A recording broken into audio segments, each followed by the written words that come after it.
Organic liquid fertiliser സസ്യങ്ങളുടെ വളർച്ചയ്ക്ക് ആവശ്യമായ മൂലകങ്ങൾ നൽകുന്നതിനോടൊപ്പം മണ്ണിൻ്റെ ഘടനയും സൂക്ഷ്മാണുക്കളുടെ വളർച്ചയും മെച്ചപ്പെടുത്തുന്നു. അങ്ങനെ സസ്യങ്ങൾ കരുത്തോടെയും രോഗപ്രതിരോധ ശേഷിയോടും കൂടി വളരാൻ സഹായിക്കുന്നു. ഓർഗാനിക് ആയതുകൊണ്ട് പരിസ്ഥിതി സൗഹൃദവും ആവാസ വ്യവസ്ഥയ്ക്ക് ദോഷം ചെയ്യാത്തതുമാണ്.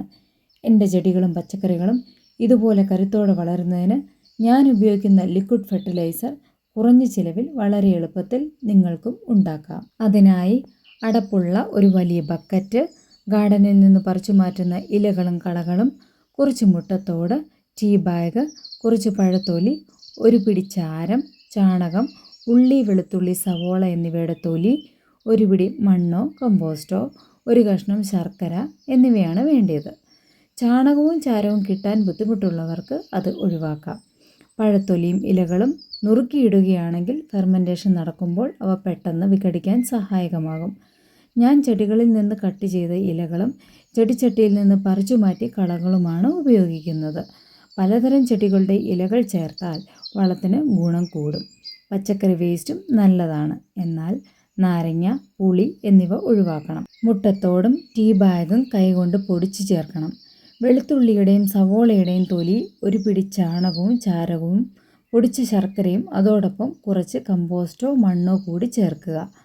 ചാണകത്തിലും മണ്ണിലുമുള്ള സൂക്ഷ്മാണുക്കൾ ഫെർമെൻറ്റേഷൻ പെട്ടെന്ന് തുടങ്ങുന്നതിനും സൂക്ഷ്മ മൂലകങ്ങൾ വിഘടിച്ച് ചെടികൾക്ക് ആഗിരണം ചെയ്യാൻ പാകമാകുന്നതിനും സഹായിക്കും. ഇവയെല്ലാം നികക്കെ മഴവെള്ളം ഒഴിച്ച് ഇളക്കി കാറ്റ് കയറുന്നതുപോലെ മൂടി വയ്ക്കുക. ഫെർമെൻറ്റേഷൻ നടക്കാൻ എയർ ആവശ്യമാണ്.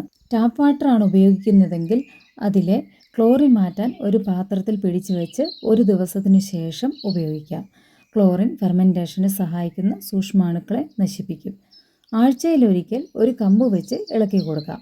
ഫെർമെൻറ്റേഷൻ്റെ സമയത്ത് സ്മെല്ലുണ്ടാകാം, അത് നല്ല ലക്ഷണമാണ്. 3 ആഴ്ചയ്ക്ക് ശേഷം നമ്മുടെ വളം തയ്യാർ. വളം തയ്യാറാകുമ്പോൾ സ്മെല്ല് വളരെ കുറയും. അത് അരിച്ചെടുത്ത് ഒരു കുപ്പിയിലേക്ക് മാറ്റുക. 10 ഇരട്ടി വെള്ളം ഒഴിച്ച് ചെടികൾക്ക് ആഴ്ചയിലൊരിക്കൽ ഒഴിക്കാം. നേർപ്പിക്കാതെ ഒഴിച്ചാൽ ഗുണത്തിന് പകരം ദോഷമാകും. ചെടികൾ കരിഞ്ഞു പോയേക്കാം. ശരിയായ രീതിയിൽ ചെയ്താൽ നല്ല റിസൾട്ട് കിട്ടും. താങ്ക്